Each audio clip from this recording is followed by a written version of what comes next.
Of late, there has been a great deal of frustration with people in leadership and even with one another concerning responses to the crisis we are in. Some believe the government as a whole has responded too strongly. Others believe not strong enough. We accuse one another under our breath or sometimes directly of being too paranoid or too relaxed. The response all around is we are doing the best we can and learning as we go. It isn't going to be perfect. In this way, our global trial has revealed something that constantly follows us as human beings. Our complete inability to react to anything exactly the way we should every single time. Not just in big events, but day-to-day life situations, we are highly imperfect. We put out wrath and justice when love was needed. We give acceptance where there ought to be discipline. Even on our best days, we are flawed to some degree in our reactions, opinions, and thoughts.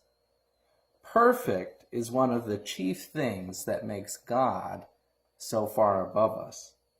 Perfection means that God always does what is exactly right, the way it should be done, when it should be done. In relation to his attributes, he holds them all in perfect unison. You see, God is wrathful, justful, angry at sin, compassionate, powerful, all-present, merciful, wise, and loving all at once. He never forfeits one of these attributes or misuses them. He always reacts properly, holding all these attributes at the same time and exhibiting them in the way that will best show his greatness and teach us who he is. In Psalm 18:30 we read, "As for God, his way is perfect. The Lord's word is flawless. He shields all who take refuge in him."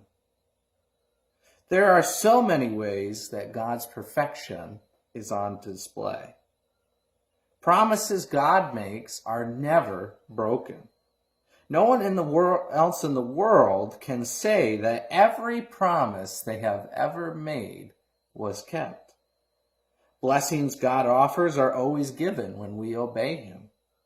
Sin, sadly, always results in what God promises he will cause, but also demonstrates God's perfection in that God always keeps his promises.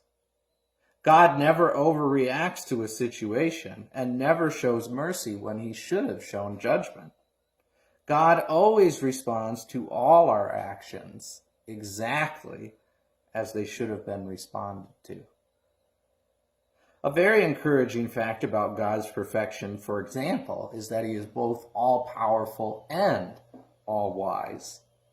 I remember watching the movie The Incredible Hulk, and when the Hulk would get angry, he would have this extraordinary power come over him. But then when it went away, he would stand bewildered at the destruction he had caused that he didn't even remember. He had incredible power, but no wisdom.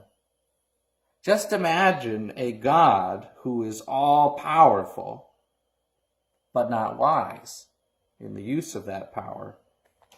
How terrifying our lives would be if God were reigning in supreme power but had no wisdom. At the same time, how despairing it would be if God were all-wise but not all-powerful enough to carry out his wisdom.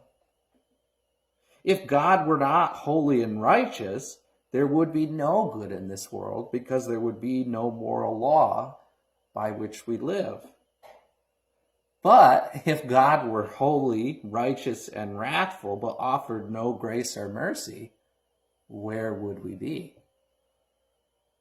On the other hand, if God was so loving that he accepted everything we did, never chastened us, and had no standard, how sorrowful our lives would become by being able to do anything we wanted. All that God does is exactly the way it should be done. Not ever overdone, not ever underdone. This is why even Job, who experienced some of the greatest trials in the history of the Bible, states at the end of his book, I know you can do all things. No purpose of yours can be thwarted. You asked, who is this that obscures my plans without knowledge? Surely I spoke of things I did not understand, things too wonderful for me to know. You said, listen now, and I will speak. I will question you, and you will answer me. My ears had heard of you, but now my eyes have seen you. Despite all Job's personal heartache, when Job saw God in his perfection for all of what he was awestruck and surrendered. How can we not be awestruck by absolute perfection? So in this time of viruses, government debates, and marches, I would challenge each one of us to stop relying so heavily on people who are imperfect and never do things right every time. We all need to realize that God did not pause our world so that we could spend even more time immersing ourselves in a broken system and fallen kingdom. He is calling us to look up and see his kingdom and proclaim who its king is.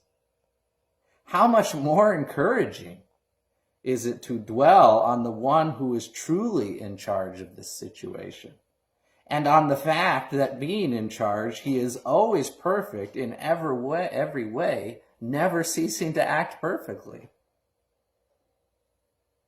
There is a place that we find rest, refuge from the violent storms of life.